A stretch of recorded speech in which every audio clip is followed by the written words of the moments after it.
Anthony, where'd you get those shoes? You like my shoes? Yeah, I really do. I was in Grand Rapids, Michigan, and it was around Christmas time. I was there visiting my family, and I wandered into a bit of a secondhand shop. That's where you got them. Looking for gifts. And I found shoes that not only fit and had been previously owned, but didn't seem gross and weird, like I was putting my foot into somebody else's life. God, I thought for sure you bought those from some like billion-dollar designer. No, they were probably like $7. Jesus, those are really dope. My name is Chad Smith. I'm Anthony Kiedis. My name is Hilarious J. Moneypants. And I'm Flea. We're the Red Hot Chili Peppers. Collectively, if you will. And we're on iTunes. And we're very happy about it. In about 1985 and a half, 1986, Rick Rubin was a much younger man, and he strolled into the belly of EMI Records, where we had a little recording space. They were about to sign to a new record company, and the person from the new record company suggested that I get together with them and see what happens. Yeah, he had a couple of the Beastie Boys in tow, and they just wanted to see what this scuttlebutt was about a local club band called the Red Hot Chili Peppers. Just to check us out, we're going to play for them. And they looked at us with terrified and shock horror. And after a couple of songs, they got up and they said, "We got to go."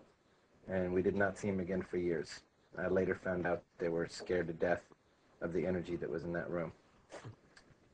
Rick did not know what to think of it. He thought we were madmen on the brink of complete and utter death and disaster. He did. He thought like someone was going to die that day in a room, and he didn't want to be there for it. It was just like the dismal display of lack of human spirit that he had ever witnessed.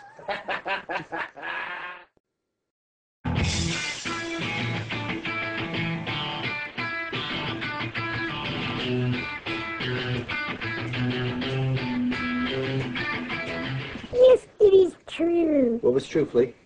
It's very true. What's true? It's very true that Mark Romanek, who directed the Can't Stop video, was inspired and wanted to replicate and found inspiration in the sculpture of the great German sculptor Erwin Wurm, the contemporary sculptor, who we had looked at many, many treatments for this video, people with all these wacky ideas, and then we finally saw a picture of a guy with a pencil coming out of his nose, and we were like, this is it, let's do it.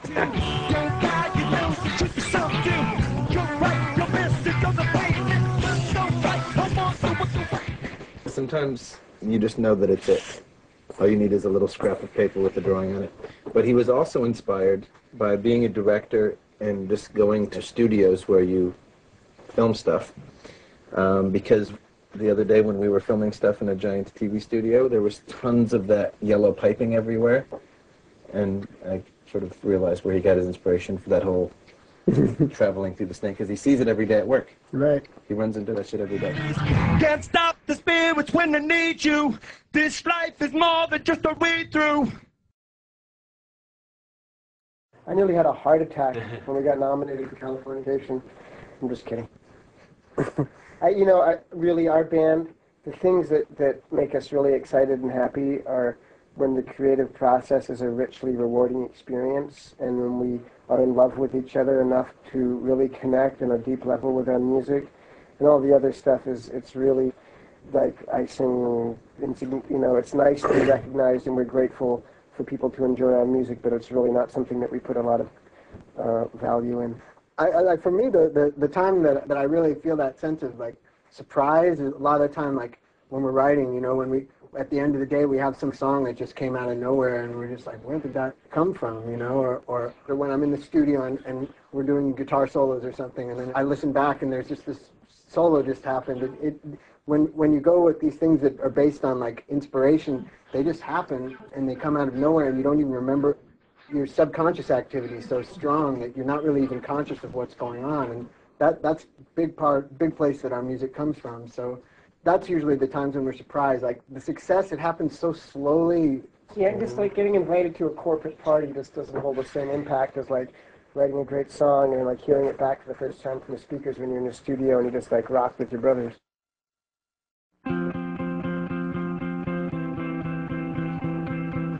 We can talk about the crazy By the Way stunts in the video for By the Way. I did all my own stunts. I actually broke my leg in that video. in 3 places I fractured my femur, broke my little toe. John drove over my foot, and he's never said sorry. You did do your own stunt, though, I remember, in the video. I did a couple of stunts. I did one stunt where I had to break a window with my elbow, and I had to hit it really hard. Yeah. And then I had to crawl out a moving vehicle and jump from one vehicle into another vehicle. They wanted him to use the stuntman, but he said no, I'm going to do this myself. He said, I'm way too much of a stud. I got on the phone with Clint Eastwood, and I was like, they want to use stuntman. He's like, don't let him do it. She's such a little DJ. Get that quick, my street, but not the freeway. Turn that chick to make a little leeway. Beat that Nick, but not the way that we play. It was a weird feeling meeting your own stuntman, you know. He's this guy who bears a sort of resemblance to you, but he's not really you, but from the back he looks like you. You know, he's similar to me in a certain way, and not in other ways. I still don't know why they got a small female Filipino to play me as a stunt person. The directors were inspired by that movie Amores Perros. They wanted to make it look like that. John and Val, directors of the By the Way video. Dayton and Ferris. And they have a new movie, Little Miss Sunshine. It's really funny. Really funny movie. And I have a daughter named Little Miss Sunshine.